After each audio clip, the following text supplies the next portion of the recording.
morning, everybody, and happy Saturday, 4th of July weekend. I'm sure everybody has a lot of plans with friends and family. I'm planning on taking some downtime and continuing my minimalization project I've been working on. So I'm steady going through things and minimizing. It's a great process. I'm enjoying it.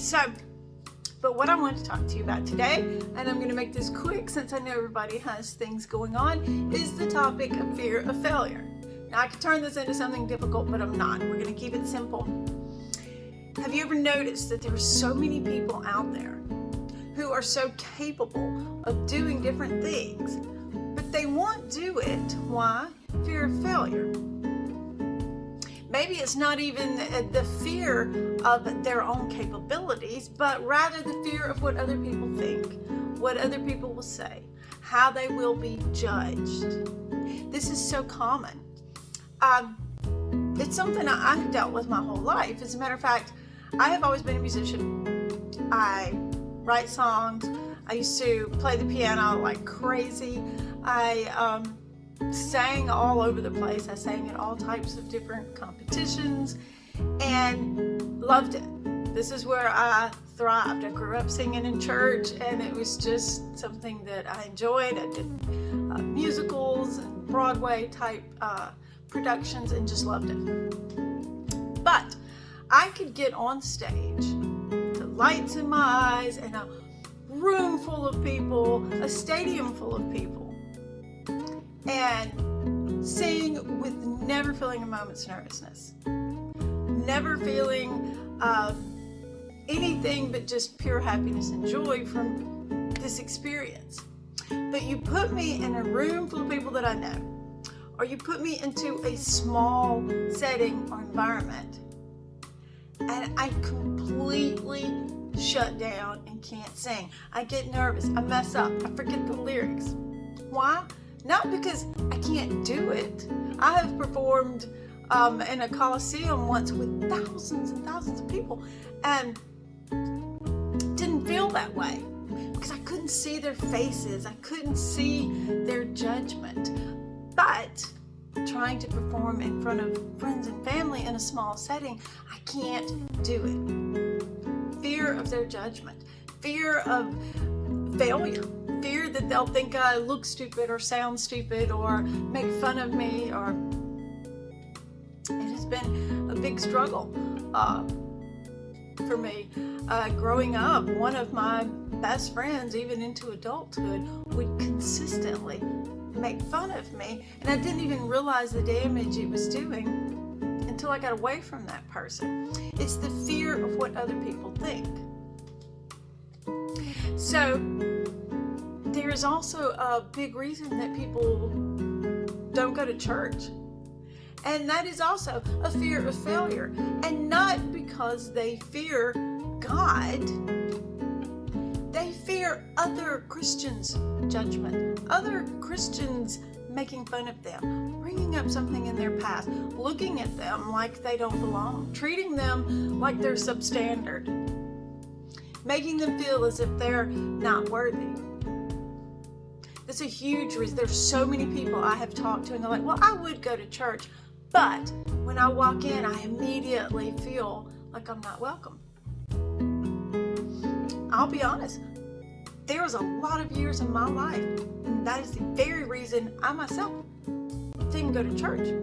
I was a Christian, and I worshiped God privately, and I prayed, and I read my Bible, and I studied, but I didn't go to church for the very reason, the fear of what other people would say and do. But you're not alone if you feel that way. God doesn't want us to feel that way.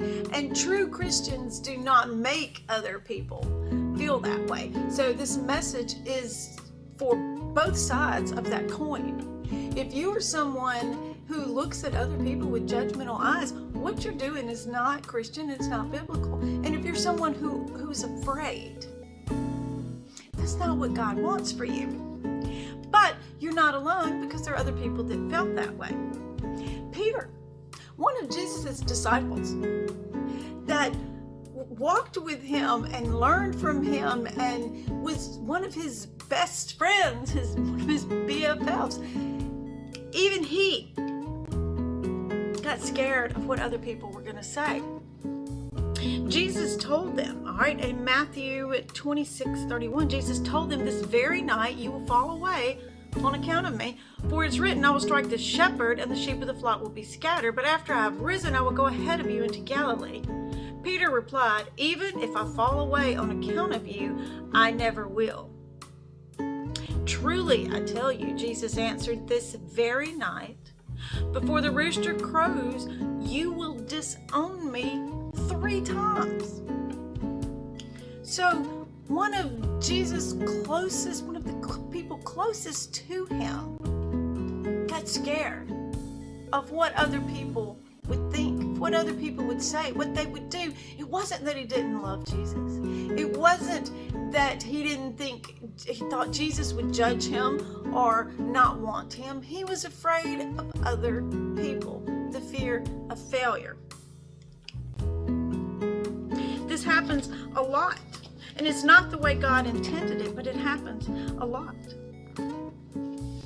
So a verse that came to mind is in Psalms 73, chapter 73, and verse 26. My flesh and my heart may fail, but God is the strength of my heart and my portion forever. So just want to encourage any of you who are afraid of failure. We are all going to fail. Our hearts, our bodies, our minds, we are all going to fail. But God is our strength. He is our strength forever. And He doesn't want us to feel like failures. And He is not judging us for any mistakes that we make. He's not judging our ability to do something. He's judging whether or not we try, whether or not we reach out. That's all He wants. He wants us to reach out. And if you will just do the first little bit of reaching, He will grab you and pull you close to Him. So even though the fear of failure is such a strong emotion, don't let it stop you from being in God's house. Don't let it stop you from being close to God. Don't let fear of failure stop you from trying. And that's our thought for today.